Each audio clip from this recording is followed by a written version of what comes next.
big in the Panthers at the moment, though, Dan. There's a bit of pressure on them for the first time. Every new season, bro. Who would have thought a round, what are we up to? Round 6, round 7 clash, round 6 clash, and you feel like Penrith's kind of playing for their season? I mean, I don't think it's that dramatic, but I know others do. You might think that.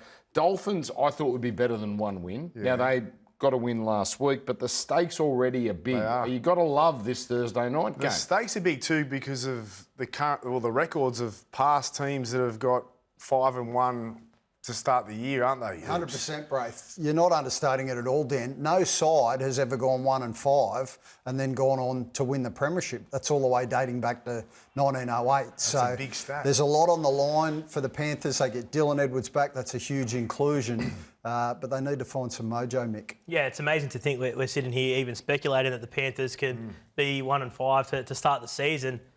I don't think it's panic stations yet for them, right? Because they've still got so much class in that side. They're going to have to do it the hard way. And the thing is, are they going to have the energy to get them through this season? Because we've seen at times in the last couple of years, they've been able to control their endpoints to the season because they haven't been chasing wins or anything like that. But they might be doing that this year, the back end of the year. Fascinated how Ivan Cleary plays the Origin period. Because, look, I think we all think they're going to cruise to the finals. I know they've had their woes, but come on, 12, 13 wins, they're going to do that. But what does Ivan do during Origin? Because he has had the buffer of wins on the board and has been very, very keen to rest his players. And even with all the departures, he's going to have Cleary, he's going to have Yeo, he's going to have Martin, he's going to have To'o, he's going to have Edwards, all playing that Origin period, and he might not have the luxury to rest them in between games. I can't wait to see. Yeah. I'm loving that Penrith have this challenge, because if they were 4-0, 5-0, we've been there, done that, and I bet at some point, and you know this as a player, they would relish this new challenge. This is a new challenge for them. It is a new challenge, and it is going to be fascinating how they handle Origin. We've spoken quite a bit about their lack of depth there now, and they could cover that when Origin was on. And even if they didn't cover it, they were winning going into Origin, and it was next man up, and they had confidence and belief in their performance no matter who stepped into that role. But it's very different now. Now, have a look at this. Now, we've got into the lab. This is the Penrith Exiles since 2020. Now, look at the side that they've lost over the years. Iongi, Staines, May, Crichton, Taruva, Burton, Luai, Fisher, Harris, Coruscant, Lenu, Kickow, Catewill, Hopgood, May, Sullivan, Salmon, Davida Pangai Jr., the list goes on. Serraldo, the coach, even he's left.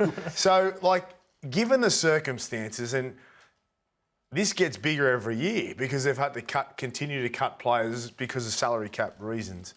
And it's just like finally it's taken its time. Well, it's understandable, right? They've been up for so long, and as you mentioned, with all those players there was a safety blanket. If Nathan wasn't missing, well, they had a guy called Jerome Luai who could run the show and take the pressure off the inexperienced half, whoever was outside of him. And then I think that's been the biggest issue. And you look at the way that they've lost games this year, it's the fact that they haven't been able to chase down points. They haven't had to chase down as many points as they've had in the last couple of years. So even when they weren't at their fluent best, they've been able to find a way because they weren't chasing the 28 points a game they're leaking at the moment. If you line that side, Mick, that we just saw earlier of the Exiles up against this current side, I think there's an argument that the blokes who have all walked out the door probably win that game. And it's not just the exodus at NRL level. It's the tiers below as well. It's New South Wales Cup, Matt's Ball and Flegg.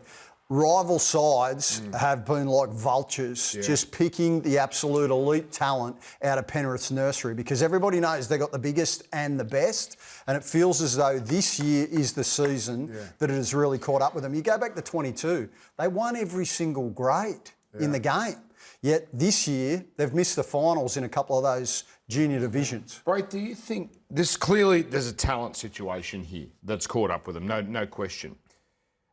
Do you think desire is as strong as it was? We're seeing a lot of missed tackles. I think it's hard to maintain that. And every year, again, when we've done the preview, we think, how can they stay up? How can they have that desire to turn up every week and put the performances they do in back-to-back seasons, not just back-to-back weeks, and still have that desire to win another premiership? And they always say, well, there's guys in our team who haven't won a premiership. We want them to experience that. But how long can that last? Tell me about the time. I don't go make it, all about the old days, but Dogs. So 2002, romping away with the salary cap. 2003, you got close. 2004, you win it. What is 2005 like? Because didn't it fall in a heap? Yeah, it did. We had a lot of injuries that year, which was the real reason, because we still kept the majority of our squad. But after 5, then they slowly lost players, and that's hard. And then the Dogs still, they were competitive there, got to a prelim at one point, I believe, but it's very hard, Dan. So the shock about Penrith is not that this is happening now. It's that it's taken this long for this to happen. Yeah. It's 4 premierships in a row. We expected this last year. We expected this the year before, the year before that, because it's always happened. Until the Roosters a few years ago, no one could win 2 in a row. And you look at all the guys that were on the screen that left, the majority of them had their best seasons in their final year. So they were able to lift it to know there was an end point for them. They don't really have that this year because the nucleus of the side is contracted this year and beyond. Yeah, I don't think this week's a season-defining game at all, but with Edwards back in, I think we'll get a better indication of exactly where they really are at and if it's a major concern or not. Ivan Cleary just addressed the media in Brisbane with a bit to say on prize recruit Blaze Talangi finally getting a start in the halves. Blaze at the 6, you sort of resisted putting him there early. What makes you think he's ready for it now? Yeah, well, there's reasons for everything we do. So I would say it's exciting. We've got a lot of hope for Blaze. He's a great kid, very, very talented, and he's going to be a really good player. So, but he's still very early in his journey. But it's exciting, I think, for our team, and it might just be a little spark that that's not going to hurt us. That's for sure.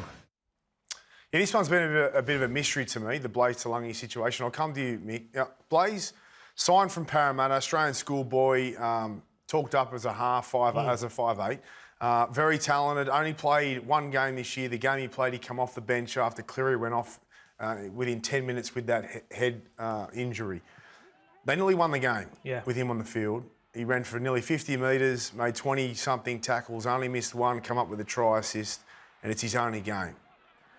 Why have they resisted playing him more often than what they have? It was a surprise after that performance because you thought that he showed enough to be that potential halves partner going forward for Nathan Cleary. But, speaking to people in and around Penrith, and, he had a delayed pre-season because he was coming back from a shoulder injury, and they just thought that maybe the footy education wasn't up to scratch for what they needed from their offence and an understanding of the way that Penrith wanted to play. So